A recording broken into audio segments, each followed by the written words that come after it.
देखा, ये गिनते हैं क्यों डार, कि तुम इस जड़ से परिचित नहीं हो। इस सारे एपिसोड का जो भी महाभारत वगैरह हुए हैं, इसकी मूल कौन था? ये काल है। जब इसने अपना उल्लू सीधा करवाना तो पावर दे देता है, जब उसकी ब्रेन मैटी होनी है छोड़ देता बाढ़ में जाओ। तो अर्जुन खड़ा खड़ा पिट रहा है। तो कहने का भाव ये है कि आज के सत्संग में आपको काल का बहुत सा जाल समझ में आओगा, और जिन पूजाओं को हम किया करते थे वो भी एक काल जाल ही आपको स्पष्ट होगा। अब क्या हुआ, पार्वती जी वापस आ गई कैलाश पर्वत पर अपने महल में। उधर से भगवान शिव की बुद्धि खोल दी काल ने, और उसके मन में ये पक्का हो गया कि यह अवश्य परीक्षा लेकर आई है। भगवान शिव ने पूछा कि पार्वती परीक्षा ले आई? झूठ बोल दिया पार्वती ने, परीक्षा नहीं ली अविनाशी, मैं ना गई कितने भी। तो भगवान शिव की वह बुद्धि खोल दी, उसने देखा वो अपनी दिव्य दृष्टि से सचमुच ये जाके आई है। तो भगवान शिव ने पार्वती जी से पति पत्नी का नाता तोड़ दिया, रहते वहीं पर, लेकिन उनसे वो पति पत्नी वाला व्यवहार बंद कर दिया। वो जान गई अपनी गलती से कि मेरी गलती से सारा काम हुआ है। भगवान शिव ने बताया कि आपने मेरी मां का रूप बना लिया, क्योंकि भगवान विष्णु उनके बड़े भाई हैं और लक्ष्मी उनकी विष्णु जी की पत्नी यानी बड़े भाई की पत्नी भाभी मां के तुल्य मानी जाती है। तो उसने कहा कि तूने मेरी मां का रूप बना लिया, मेरी भाभी का रूप बना लिया, इसलिए तू मेरे लिए पत्नी रूप में स्वीकार्य नहीं रही। तो उधर से पार्वती ने एक दिन देखा, 2 दिन देखा, 10 दिन, 1 साल, वह दुखी होगी। और जब बच्ची दुखी हो जाती है तो कहाँ आश्रय तकती है? अपने पीहर जाती है, माता पिता के यहाँ। अब माता पिता के यहाँ गई, लेकिन माता पिता उससे अक्षुब्ध थे पहले से ही। क्यों? क्योंकि उसने अपनी मर्जी से विवाह किया था भगवान शिव से। उसका पिता दक्ष बिल्कुल खुश नहीं था। अब वो अपनी मर्जी से विवाह करके आई थी, दक्ष दुखी थे उससे। उधर राजा दक्ष ने उसी समय एक यज्ञ कर रखी थी, एक धार्मिक अनुष्ठान कर रखा था अपने घर में।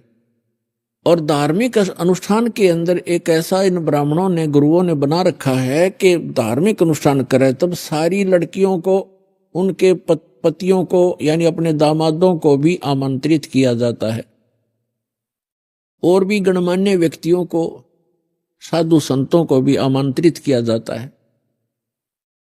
तो पार्वती जी की जो अन्य बहनें थी, उनके पति भी आए हुए थे, वो बहनें भी आमंत्रित की हुई थी, लेकिन पार्वती को आमंत्रित नहीं किया था, ना शिव को बुलाया था, क्योंकि राजा दक्ष उनकी शकल भी देखना नहीं चाहते थे। जब पार्वती अपने घर पहुंची तो क्या देखा, वहां हवन हो रहा है, यज्ञ हो रही है, और जितने भी रिलेटिव थे सभी आए हुए हैं, सभी बहनों के पति भी आए हुए हैं, और उनके यथाचित उस यज्ञ में आसन लगाए हुए हैं, और प्रतिदिन उनका हिस्सा निकाला जाता था। जैसे ब्राह्मण लोग कहते हैं, आपने देखे होंगे फेरे करते समय मैंने का 5 यहां धर दे, 11 वहां रख दे। तो ऐसे ही किया करते हैं कि इतने रुपए अपने दामादों के रख दो। तो उनका हिस्सा रखा हुआ था प्रत्येक के आसनों के पास, और पार्वती सब पूरे मंडप में घूम के अपनी मां के पास आ गई।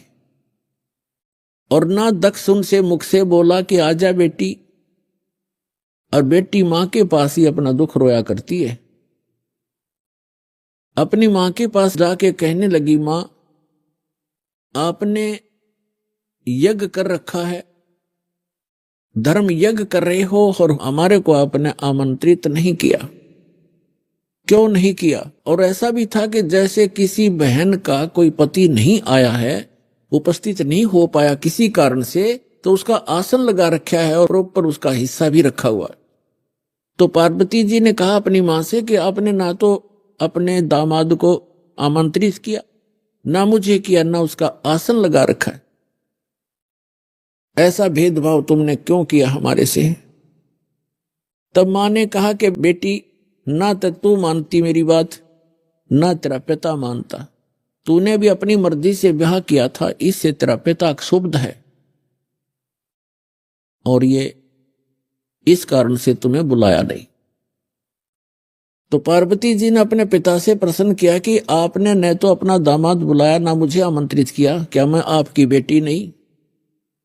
तो दक्ष ने कहा कि मैं ना तेरी सूरत देखना चाहता हूं और ना उस सर्प लपेटे हुए व्यक्ति को बुलाकर अपनी बेइज्जती करवाना चाहता हूं।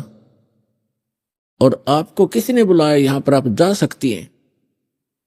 इस अपमान को वो पार्वती सहन नहीं कर सकी और एक बहुत बड़ा हवन कुंड बना रखा था को 7-8 फुट नीचा, क्योंकि राजा का यज्ञ ब्राह्मण कुंड से अपने घर से डालना था कि घेर कर लकड़ सोआ बरबर कड़छे घेरे पूरे लोटे के लोटे और डीक पड़े हवन की। तो पार्वती ने कहा कि मैं करवाती हूं तेरा यज्ञ संपूर्ण। ऐसा क्षुब्ध हुई, इतना गुस्सा मान के और हवन कुंड में छलांग लगा कर जल गई। जल्दी सी हवन कुंड को बुझाया गया, तुरंत ही उसको निकाला गया। सारा शरीर जल गया लेकिन अस्थि पिंजर शेष रह गया। भगवान शिव को पता चला, ये बहुत लंबी कथा है। भगवान शिव ने फिर अपने ससुर का सिर भी काट दिया था। तो फिर क्या हुआ कि भगवान शिव जब आए तो उसने उस पार्वती के कंकाल को, जो केवल अस्थि पंजर था पूरे बॉडी का, उसको पार्वती जान के मोहवश इतना अंधे हो गए और उसको सीने से लगाकर 10,000 वर्ष तक पार्वती पार्वती करते फिरते रहे। एक दिन भगवान ने सुदर्शन चक्र से उस पार्वती के टुकड़े टुकड़े कर दिए, उस अस्थि पिंजर के। तो उसके विषय में बताते हैं कि जहां नैन गिरे वह नैना देवी, जहां धड़ गिरी उसकी वहां पर वैष्णो देवी। ऐसे वैष्णो देवी और नैना देवी की स्थापना हुई क्योंकि वहां पार्ट्स ऑफ द बॉडी को, शरीर के अंगों को, जहां नैन गिरी थी वहां उनकी समाधि दे दी और उसकी एक यादगार बना दी कि यहां पर ऐसी घटना घटी थी, कहीं आने वाले समय में